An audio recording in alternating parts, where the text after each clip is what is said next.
Hello and good morning. My name is Stephanie Filiberti and this is Gentle Puppy Parenting. This is where we talk about being kinder and gentler with our pets and just raising them in a better way. It's 2022. It's time to give our animals, dogs especially, the respect they deserve for being our partners and companions forever.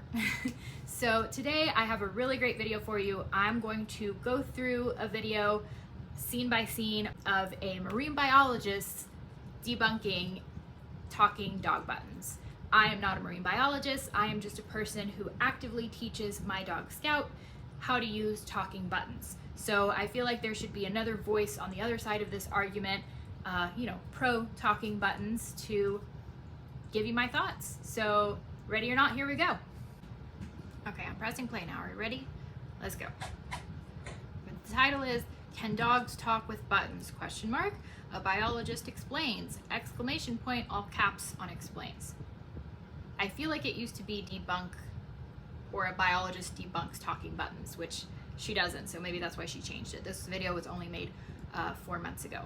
But just to give you an idea, before the video even starts, she's making a face at the phone, and she's at the beach. Maybe there's a glare, maybe there's a reason for the face, but she talks a lot about body language. So just reading her facial expression, she already has a look on her face of, this is stupid. Like, she's already prepared for not to believe it, is what I'm getting from her general demeanor at the very beginning of this video. She hasn't even started yet. So, okay, here we go. I'm gonna press play.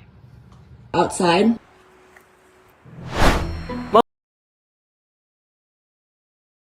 I'm KP, a marine biologist who specializes in animal behavior. I've spent my career working with a variety of really expressive animals, including whales, sea otters, and even walruses. That's relevant because today we're going to take a closer look at some of these viral videos showing dogs using buttons to communicate. We started training her with the buttons when she was 8 weeks old, as soon as we brought her home, and her first word was outside. My goal before I got her was to have the most connected relationship possible. Okay, it's great to want a good relationship with your dog. Everyone should want that. And this has definitely helped with that along the way. Yeah, bunny friend, that's right. Some of the things that worked for us were talking constantly to Bunny. I talked to her. So right there, she makes a face again when Bunny in the video, all he did was press bunny friend, and then his owner goes, "Yeah, bunny friend, that's right." Like, okay, all right. We get your general feelings. All the time. Okay, and I agree with this. It's really important to communicate with your dog or any pet. I love you, I love you, I love you! But you should understand that their primary form of communication is body language. And the same is true for humans.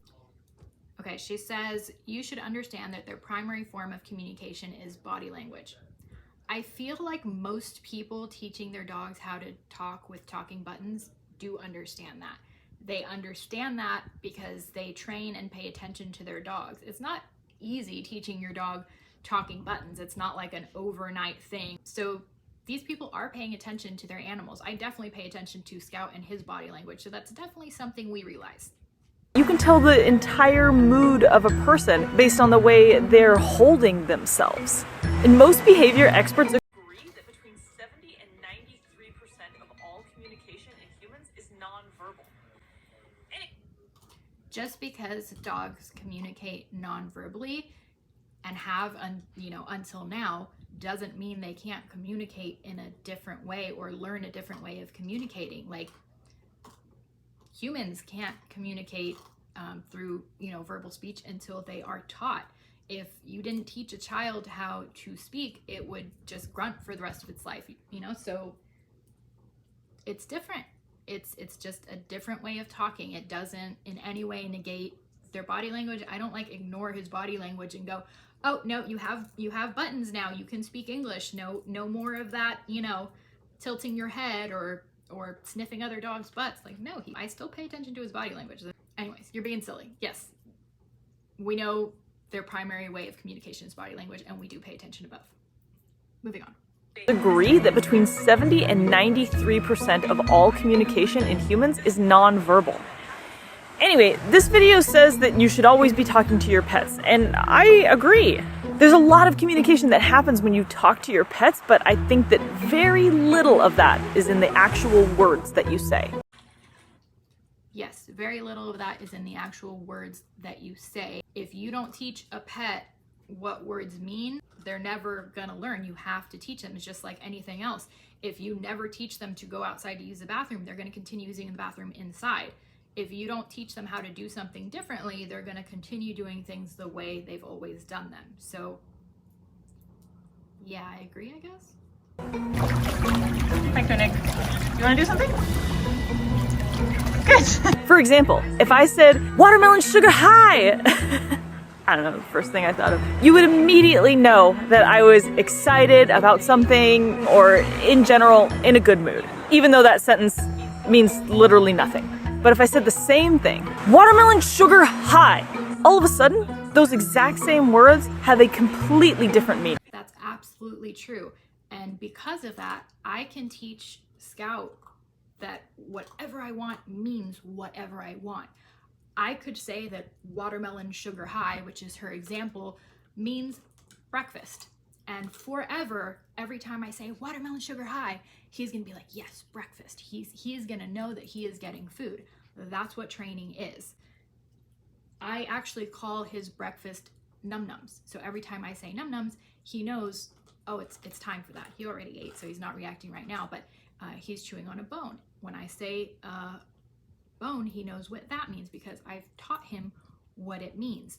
So yes, a large part of it for animals is in the way we say things.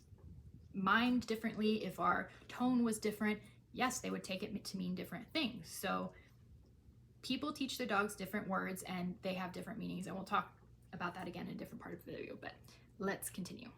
Because that's the crux of this idea that we need to train an animal to speak English in order to properly communicate with it, and I don't think that's true. But maybe there's something I'm missing here, so.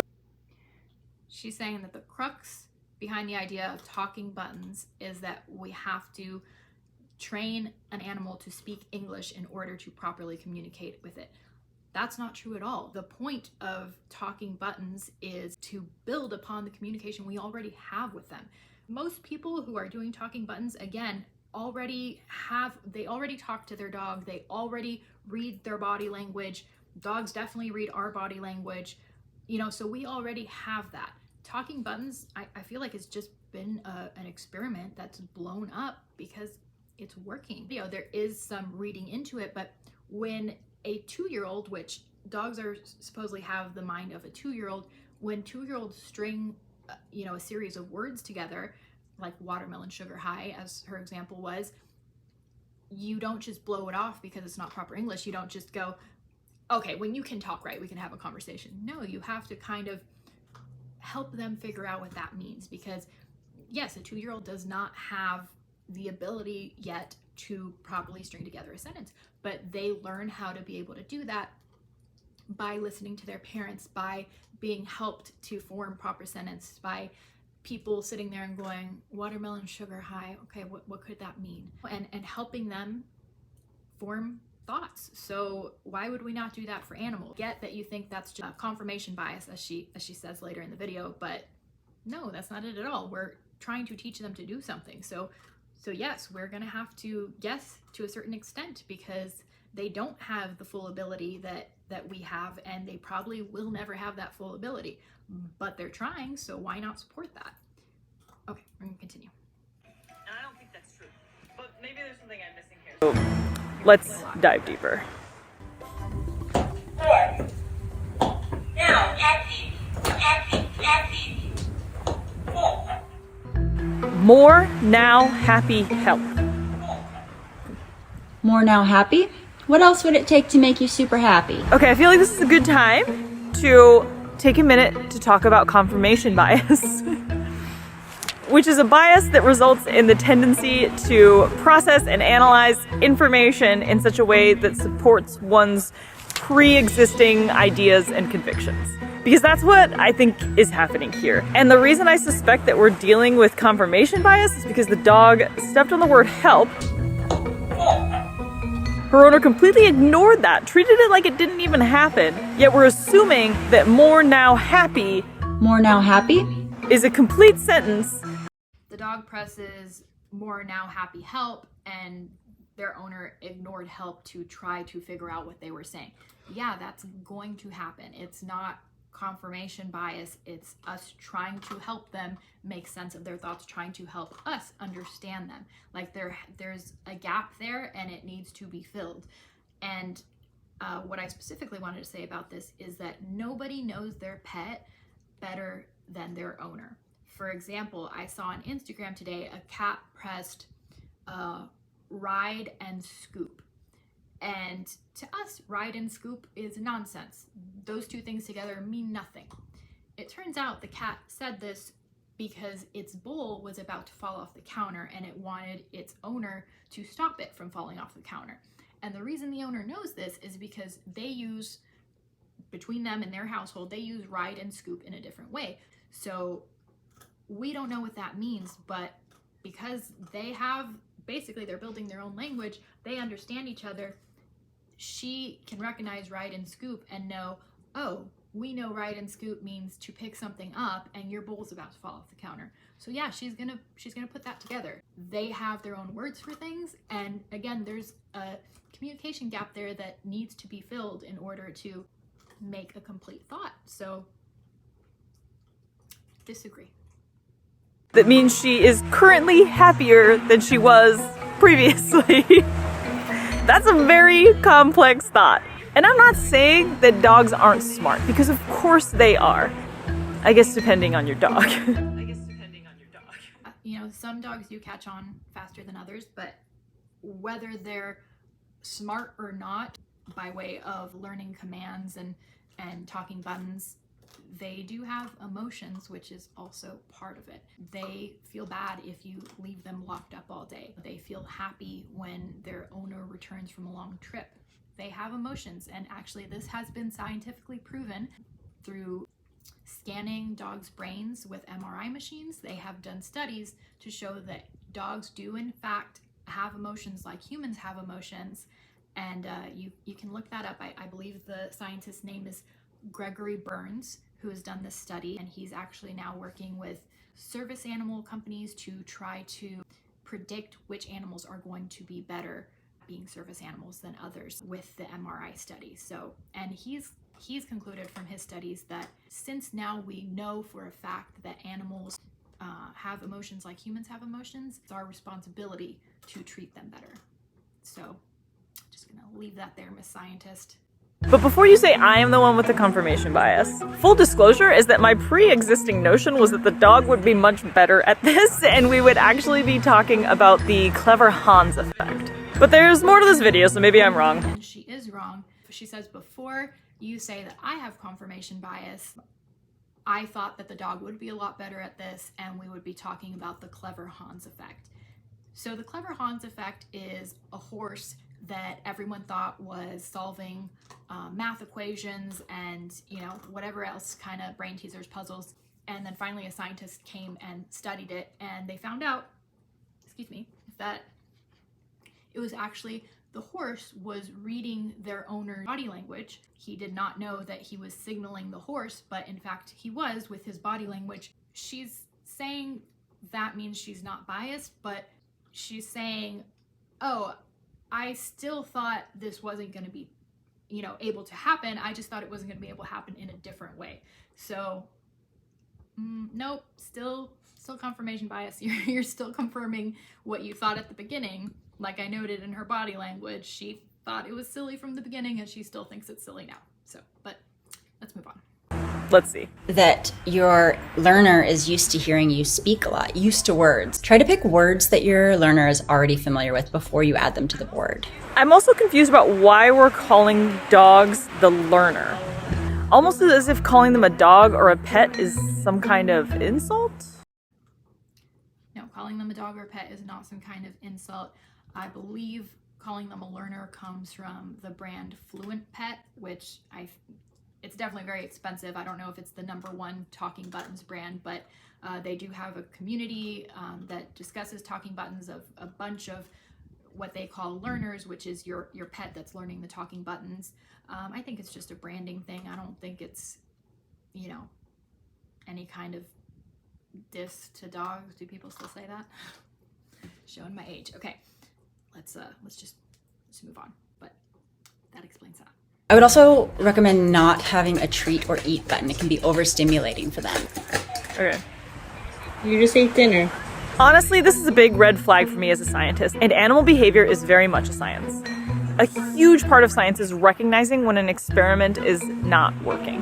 Well, that's not really not working. Like, it's working. It's showing you that it's not true when your hypothesis is false. That's the bedrock of the scientific method. Being open to the idea that the empirical testing may prove your hypothesis wrong. In other words, failure is okay in a crucial part of science. And as near as I can tell, there is zero reevaluation happening here. First of all, we're not scientists, so she's not doing the scientific method. She's just teaching her dog to talk using buttons, just like a parent would teach their child, just in a different way, obviously, because it's a different species who's used to speaking in a different way. But I don't think that proves anything wrong. So as a animal behavioral expert, or whatever you're claiming to be, you should know that because of evolution, dogs will always try to get food when it is available, because way back when they were wolves, their ancestors, they would eat maybe, you know, once a day, and then maybe not eat for 2-3 days after that before they got another meal. So even still now, even though they've been with humans for years and years and years, they still try to get food whenever it's available for survival. So yes, a dog will ask for food after they've just been fed. My dog does that with or without buttons. He is very food motivated.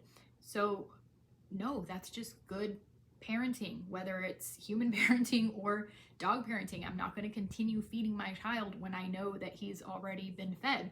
And what they want and what they need are different things. I'm not going to feed him because he presses a button. That's just irresponsible. So no, I don't think that proves anything, and that whole comment is silly.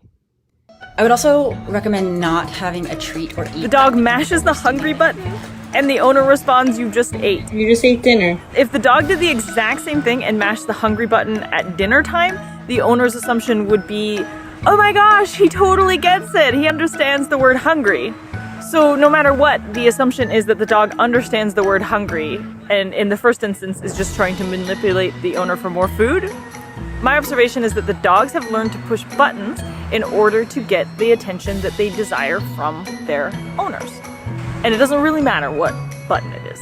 They get the same amount of attention for all of them. Into the process, Bunny was using it. It actually does matter. There is a video where the same dog she's watching now, Bunny, his owners are out of town and there is someone pet sitting for them, and she comes over and presses the buttons and asks him basically what he wants to do, and she starts trying to give him what they call scritches, which is scratches behind his ear, and he goes and presses "no thank you," and she's like, oh, okay, that was polite, and she walks away and leaves him alone. So he didn't want to be pet at that time, and he asked for it. Like, do you think he just randomly pressed "no thank you"? And to be fair, this is the video she's watching is a much older video of Bunny, and it isn't very good. It's a little sloppy. If you go to his Instagram channel, which I recommend that you do, and watch a few videos on there, it's a lot more obvious what he's saying. He's learned a lot. So Pretty consistently. You want to go outside? Now, don't get me wrong, there's merit to teaching your dog a cue that it needs to go outside. I've seen people train their dogs to use a bell to operate in the same way, and you can absolutely use a button if you so wish. It's definitely going to save you the paint on your doors. So that's good. That's a great use of these buttons and a great use of operant conditioning and training. At that point, we moved it to a plywood board and begun adding more buttons. So she agrees with an outside button only. Okay, if they can learn to press a button to go outside, why can't they learn to press a button to eat food, get pets, get treats. What do we have here? To play with a specific toy. And yes, Scout will press playtime and then press tug, ball, or meow meow, which is what we call the cat toy he likes to play with. It's a stick with a string and a thing attached to the, the thing you play with cats. We call that a meow meow because it's a cat toy. So he will press playtime and then he will choose which toy he wants. What bothers me about this is that you're encouraging people who already believe what you believe, that it's silly. Like, I've had an electrician come to my house, watch my dog press buttons asking where his dad was when he was at work, and he's like, oh, he probably just presses the ones he likes the sound of the best. And I just kind of blew it off because I'm not going to have that conversation with an electrician. But it's like, first of all, he doesn't even like the sounds that much. Like, he doesn't like loud sounds. So he is definitely not pressing it because he likes the sound of any of them. But people who think like that are probably always going to think like that. Meow meow. Do you guys hear that? You want to play with the meow meow? Go ask Daddy. The meow meow's in the bedroom. Go tell Daddy. Zach? He just pressed the meow meow button. He just ran in the bedroom to play meow meow with his perfect timing, buddy. Perfect timing. So yes, they can ask for things that they want, including toys, including going outside. And I don't know why you wouldn't encourage people to do that. Especially if you believe animals are intelligent and if they can be taught one button, why not teach them other buttons? That's really, I think, the point of this experiment. If they can ask for one thing that they want, why not ask for other things that they want? And no, it's not always attention. My dog is actually not a very touchy-feely dog. He isn't a dog that wants pets all the time, even from us. When he's ready for bed is when he'll cuddle up. Other than that, he's not interested. So all dogs are different. And I think it's worth giving it a try to let them ask for what they want, or in other cases, what they don't want. Come? You need me to come? So if the dog pushed the button that said outside in this instance, the experiment would have looked exactly the same. What we had with the first board was that anytime we'd add a row, she wouldn't access any of those inner buttons, just the outside quadrant. Once we got the hex tiles, though, it seemed to be a lot easier for her to access all of the buttons. It's not a lack of access, it's the dog is pushing the buttons that are most easily reachable in order to elicit a response from the owner. Any reaction would do. Just explained a lack of access. It's easier for them to press the buttons around the outside. My dog, specifically a small dog, he doesn't like walking over anything. I put a rug by our bedroom door and he was like, no, I'm not doing that. So he definitely doesn't want to walk on a mat he's unfamiliar with in between buttons that are going to make noise when he presses them. No, he's far more likely to press the buttons around the outside.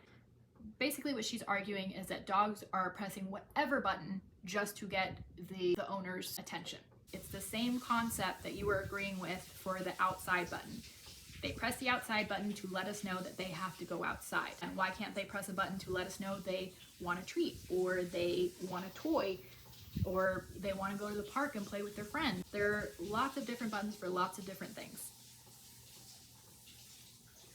Whenever I watch these videos, I never see the dog looking down and planning its sentence, walking from one side of the board back to the other. You actually do see stuff like that. Again, I would recommend, if you wanted to watch more videos on this, to go to Bunny's channel, which is on Instagram, which is What About Bunny, and actually even the person who actually started talking buttons, which I don't know if people know this, the person who actually started this was a speech pathologist who recognized a lot of instances where this were a child, he's doing a lot of actions that would make me think he's about to start talking. And because of that, she ordered recordable buttons and she started teaching her dog as she would a child who needs to learn to speak. And that's how all of this started. She actually wrote a book. I think her last name is Hunger. And so she wrote a book. Her channel is Hunger for Words on Instagram if you want to check her out. Her dog's name is Stella. And yeah, so she started it. Stella is literally the first dog to use talking buttons, and Bunny might be the most famous, but she started it. She was a speech pathologist, and definitely worth looking into and watching her content. Very, very interesting stuff. See anything like that, it's just like snap, snap, snap. And we completely rearranged them based on the Fitzgerald key. Okay, here we go. This is what I wanted to see. What does the dog have access to? Oh my god. These words are human concepts that we've developed over years of culture and philosophy. Stranger? Friend? Person? Dogs don't have these concepts. Dogs don't have names. Just because they don't understand them in the same way that we understand them doesn't mean they can't use them and use them semi-effectively. You know, it is experimental. This has never been done before. I mean, this started like in the last few years, and dogs are using these terms effectively or semi-effectively. She made this video 4 months ago. There's a lot more out there besides this really old video of Bunny. So, and she has a second one, which is going over Billy the talking cat. If you guys like this video, I will review that video too. For each other. This would be a little bit more effective if you put the smell of another dog's butt on these buttons, because she's saying that she thinks dogs are smart, but then she's minimizing what dogs can do based on what's already known. There's a ton that people don't know about animals. There's a ton that humans don't know even about our own brains. I mean, we were just able in the last few years to put a dog in an MRI machine, and they had to be trained over a long period of time to stay still enough so they could take an MRI image and see how they react to things. Again, Gregory Berns, he's a professor at Emory College. Look him up. He's proven. You want scientific proof? He has proven that animals have emotions like humans. So if you want a scientist to prove something to you, there you go. Again, there's a lot we don't know about the human brain. There's a lot we don't know about dogs' brains. So just because everything has been a certain way until now doesn't mean that it can't be different. And the only way to find out is to try. Sniffing anal glands. Buttons. So for the first week or two, she spent a lot of time saying want, where, mad, seemingly to say that she wanted her old setup back. Oh my reaching. The leap in logic here could span the Atlantic Ocean. Want, where, mad? Does this dog look mad? This dog is wagging its tail. I don't know if this scientist owns a dog or a cat. I don't feel like she does. But if she does, I kind of feel bad for them because, again, back to my example of the 2-year-old, you don't completely ignore a 2-year-old stringing together words because it's not perfect English. You encourage them and try to come up with a full sentence that might explain what they need, which is the same thing I do with Scout. I let Scout choose what bone he wants. Like I will take, 3 different ones out of the jar, lay them down, he'll sniff each one, and then he'll run away with the one he wants. I let him choose what leash and harness he wants, and he chooses. I'll put my hands out like this and say, do you want to eat food or do you want to go to the bathroom first? And he'll hit his nose or hit his paw on the thing he wants. So, if you do have an animal, I encourage you, give them a choice and see what happens, and you'll start seeing they can communicate a lot better than you think they can. And again, we're using words to teach them that we've already used, in speaking to them, that we know they respond to.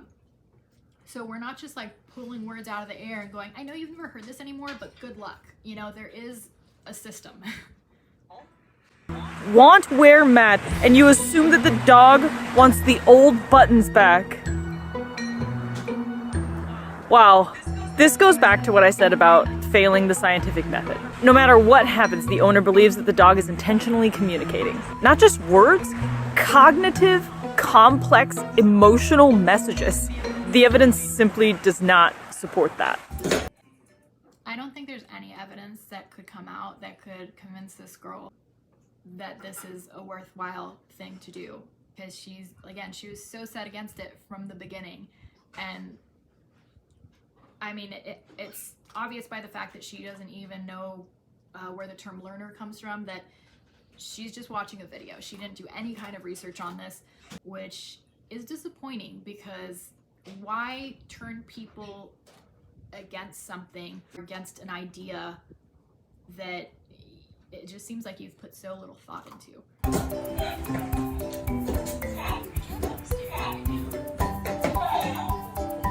Cat upstairs right now.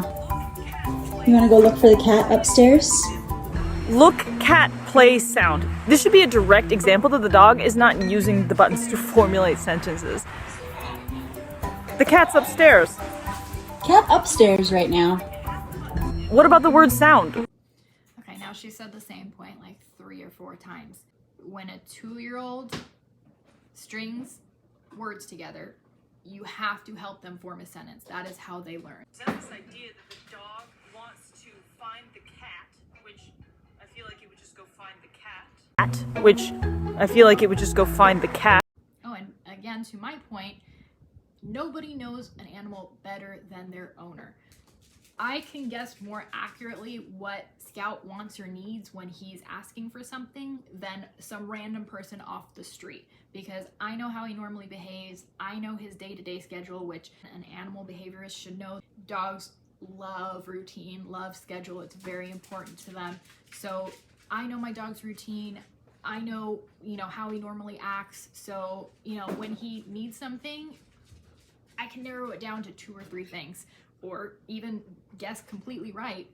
Meanwhile, a stranger off the street, will be there all day like, why is he acting like that? Why is he doing that? No one knows their pet better than their owners. If that was the case. You found him. She's more communicative, she's able to access all of the buttons easily, and her syntax is seemingly improving. Which is wild to say about a dog, but there you go. It is wild. It is absolutely wild. It is condescending. It is absolutely condescending. That's the thing, If they had an example of the dog actually using syntax, they would use it. The best examples we have of a dog making a sentence were more now happy help and look cat play sound. Not the best examples. The best examples you chose to watch without any research, apparently. In both cases, the owner cherry picks the words in order to make up what the dog is thinking or feeling. This video was made 4 months ago, and I have to look up when Bunny's video was made, and I'll write it on the screen, but I'm pretty sure I saw that video back when we bought Scout's first set of buttons, which we got him when he was like 6 months old, so that was like 2 years ago almost. So she was watching a 2-year-old video to make comments 4 months ago. The owner cherry picks the words in order to make up what the dog is thinking or feeling. Honestly, this is a completely harmless activity, and if you want to spend hundreds and hundreds of dollars on this, then go ahead and just... You can buy a 4-pack on Amazon for $20 if you want to get started. It's not hundreds and hundreds of dollars. And if your dog isn't a quick learner, you might be with that 4-pack for weeks, months. So then go ahead. Just recognize that there are much cheaper ways of doing the exact same thing. There are much cheaper ways. You didn't mention any of them, but I think she's referring to just reading your dog's body language, which again, people who are teaching their dogs to talk with buttons probably are already doing that. Spend your money on like a dog training course that you guys both go to. Or go to the local library and check out Karen Pryor's book, Don't Shoot the Dog. I promise you'll learn a lot more about dog communication through that than you ever will from... I don't think this woman has a dog, and she definitely doesn't know what she's talking about. Having a degree doesn't make you an expert in every field, and this is a different field than one she's used to. I do not agree with most of the things she said. If you're going to read a book, I suggest you read Hunger for Words by the speech pathologist who actually started the talking dog button movement. Super expensive floor buttons. Because your dog communicates it's happy by wagging its tail. It communicates that it wants to play by bowing or bringing you a toy. Fluent Pet is super expensive. Not all dog buttons are super expensive. Actually, now there's like 5-7 different companies. There's another really expensive one in Canada called Hi Joey, that's like white minimalist buttons. So if you're all about aesthetic, that's a good way to go, but they are a large size. For smaller homes, Fluent Pet is good, but they are expensive. And then, of course, like I said, on Amazon, there are several different types now that are much less than Fluent Pet. So worth taking a look on Amazon. It tells you that it's scared or uncomfortable by tucking its tail between its legs or growling or cowering. It tells you that it loves you by being excited when you come home or snuggling with you on the couch. Your pets talk to you all the time. I think she thinks that because we are trying to teach our dogs how to use talking buttons, that we are completely ignoring the fact that they communicate in other ways. That's not true at all. Again, I think we are trying to add to the bond and communication that we already have with our dogs. I don't think anyone would take the time to train dogs on anything if they're not already taking that time to, you know, understand and bond with their dog. So, you know. What do you think? Let me know in the comments below. Don't forget to like and subscribe, and I'll see you next time. Cheers.